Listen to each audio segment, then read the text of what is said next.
Lauri Markkanen trade market season might be coming. Let's talk about it. It's the Hoops Nerd Show.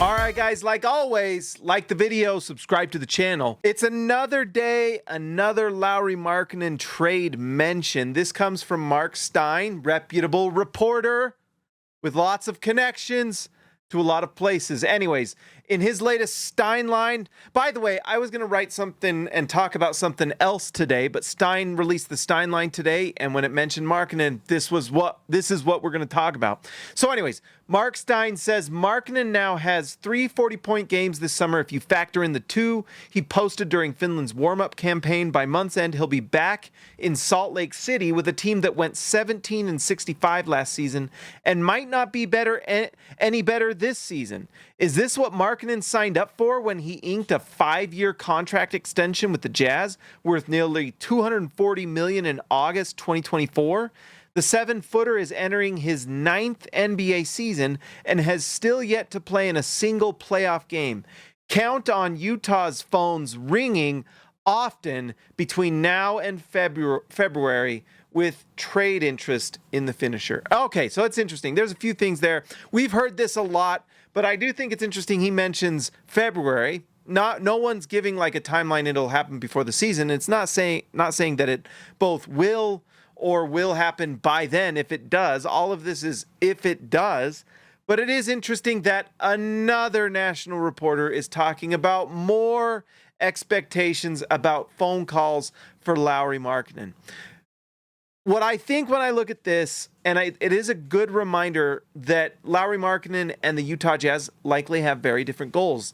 No doubt that Lauri Markkanen, and honestly every player on the Jazz, wants to win games, win as many games as they can, and go to the championship and win it. The Jazz want to go to the championship and win it as well, but they know that they do not have that core superstar group of players yet. Now, maybe 1 or 2 of the guys on the team are already on the team that are going to become that, but it doesn't look like we have that superstar guy that leads you all the way. The Giannis's, the LeBrons, the Luka Doncic's, all of those types of top tier, the Shai Gilgeous-Alexanders. Utah doesn't have that yet. They have some nice young prospects that we'll see play this year and develop. Maybe Ace Bailey becomes that. Who knows? Maybe that's what happens this season. But it certainly feels like the goals for Markkanen are a little different than the goals for the Jazz. Markkanen wants to win now. The Utah Jazz want to grow, but they want to get youth and young players and then develop that talent until they get that core superstar of a team. And it feels a little different. And one thing that we do know, and I can't remember if it was on even this podcast, I talked to Andy Larson about this, but that Markkanen was one of those players that was really disappointed these last 2 seasons when they had made trades to lose games. Markkanen was one of those that did not like it.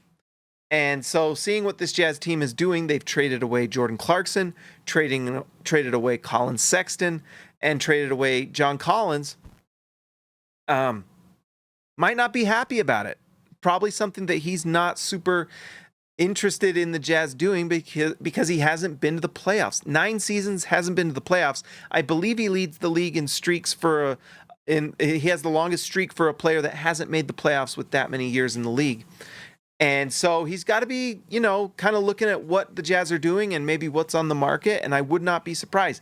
We're getting all these rumors, guys, and I have talked about this. When you hear these from these national reporters, it means something is happening. Someone's talking about something. We have verification that all the Jazz were absolutely talking last summer with different teams, Golden State Warriors, San Antonio Spurs, Sacramento Kings. That was all everyone revealed that was true. Now, the offers, we'll probably never know exactly what those offers were. Hopefully they weren't crazy, because that would be frustrating if the Jazz had possibly gotten some huge offers. But we'll get more offers this offseason. And one of the things that ended last offseason that we were told, I can't even remember, I think it was like Mark Stein, but some other national reporters, Tim McMahon and so on, But the idea is that Lauri Markkanen became a little bit more valuable when he had his long-term contract.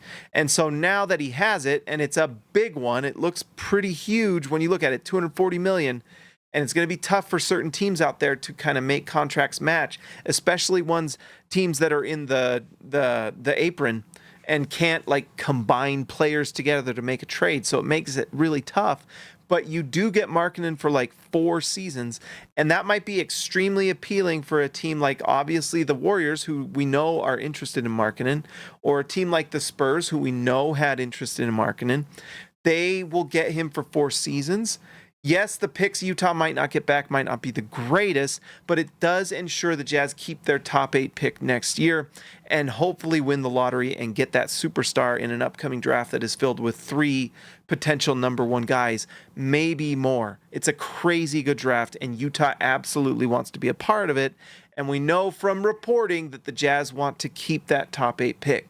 So, will it be a full season of trade rumors up until trade deadline next February? Maybe. Or maybe we get an offer really early on. You know, one of the things that was a problem for Utah is they just didn't make a decision with what they wanted to do those first 2 seasons post Donovan Mitchell and Rudy Gobert, and Utah ended up getting burned. 9th and 10th pick, both seasons, didn't make the playoffs either. So they didn't get a top pick. They also didn't make the playoffs. They were in no man's land, and they don't want to do that again. So there may be some motivation to get this deal done if that's what they want to do before the season starts. We do know that Austin Ainge is much more aggressive, and he made the deals happen that his dad wouldn't do. And he was willing to lose a little bit on certain trades to make sure that their goals fit with what they're doing. I personally think, if you want my own opinion, maybe a tiny bit educated, I think they're probably going to trade him. The question is when and for what. I think the Austin Ainge angle of this is really interesting because I think he's obviously proven to be more aggressive and more willing to make moves with those guys that Danny Ainge wasn't willing to do.